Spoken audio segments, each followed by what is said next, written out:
Hi, I'm here with Clank Catacombs, and if you already know Clank, then this is a lot of the same game mechanics here. If you don't know it yet, it has like this cool system where you put on new tiles, and I really love those types of systems where you don't know the complete dungeon before you start. And well, every game is different because you get these tiles that you can draw. So you can go ahead and play that. So the premise here is every turn you get a 5 card hand, and unlike most card games, you have to play them all. So in the beginning, everyone has the same deck. I'm playing a 2-player game here right now. Everyone has the same deck, but as you go along, you can gather more of these cards. And you do that by playing the skill points that are on there. So the goal is to move through the dungeon, and you do that with these boots. So if you have a boot card, you can use that right now. I have 2 boots in my hand, so I can move 2 spaces. Let's say I move there. And then you have all these different types of rooms in there. With this one, you have to stay in that spot. Then you have different icons if you want to move through like a tunnel here. With this, you have to battle a monster. You have to pay a sword on one of your cards for that turn, but I don't have one. And then you lose 1 life. And you have all these cubes that indicate what you have. Let's say I use my 2 boots, or I have 3 boots, and I also move through here. I don't have a sword, so I lose 1 life. So I take my cube and put that on my life track here, and as soon as I reach the end, I'm dead.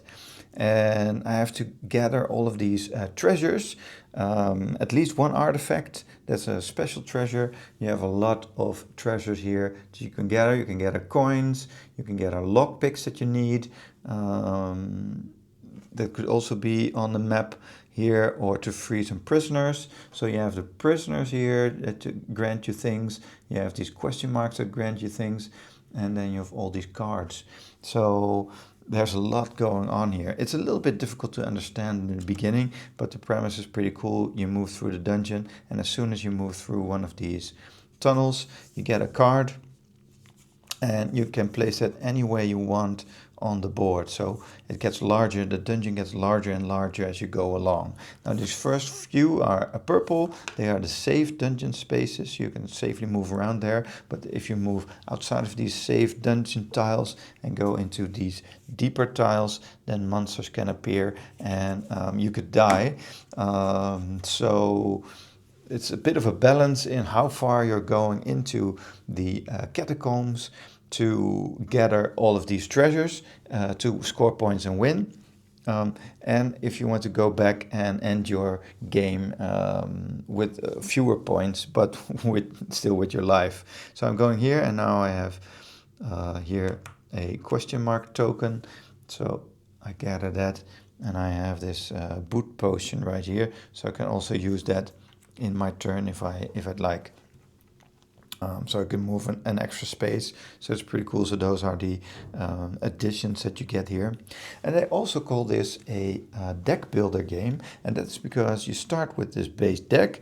It's not a game where you build a deck before you play, like with Magic the Gathering, or for example. But it's a game that you build your deck within the game. So every time you start with the same starter deck as the other players, but then you can use your skill points here. I have 1, 2, 3 skill points, and then you can acquire these cards that are here from the dungeon deck. So I could buy a golden flute, which does something for 1, or I could buy a scavenger, one of these scavengers companions for 3, which give you so you take a minor secret when you acquire it, when you buy it, and then also this becomes 1 card in your deck. So every time I draw this, I get 2 skill points. So now instead of these cards with 1, I also have a stronger card with 2 in there. And as you go along within your dungeon, you get more and more cards with more and more cool abilities that you can build your deck with. So doing that really ups your deck and makes sure that you can move along the dungeon freely, gather more lockpicks to, for example here, are two prisoners. So if I am in this room, I can open this with my lockpick and then I can free two prisoners. So there's a lot going on to take into consideration, but once you get the hang of it, it does take a little time to set it up, but once you get the hang of it, it's really not that difficult of a game. Even though there's a lot going on here, it's still basically just survive the dungeon and get your artifact out before you're killed. Now, it's called Clank because clank is the sound you make when you move across the dungeon, and like for example with this card, is a really bad card, this gives you one clank. I already have two clanks here and the blue player has three, but because I drew this clank card, I have to add another clank to the clank right here. And then one of these cards is a dragon attack, and every time the dragon attacks you get three dragon cubes, black dragon cubes, then mixed in with all of these clanks. So the more noise you make, the worse it is for you, because they all go in the cool bag here, which is also provided within the game. And then you draw, in this case, three from there. And then for every clank that is drawn from your color, you have to put that on the health track, so you get one damage. So the more clank you have, the more chances you have at hurting yourself with the dragon. And again, when you hit the complete life bar here, then you're dead. And then you can't take any treasure with you. Your score is 0, so that's really, really bad.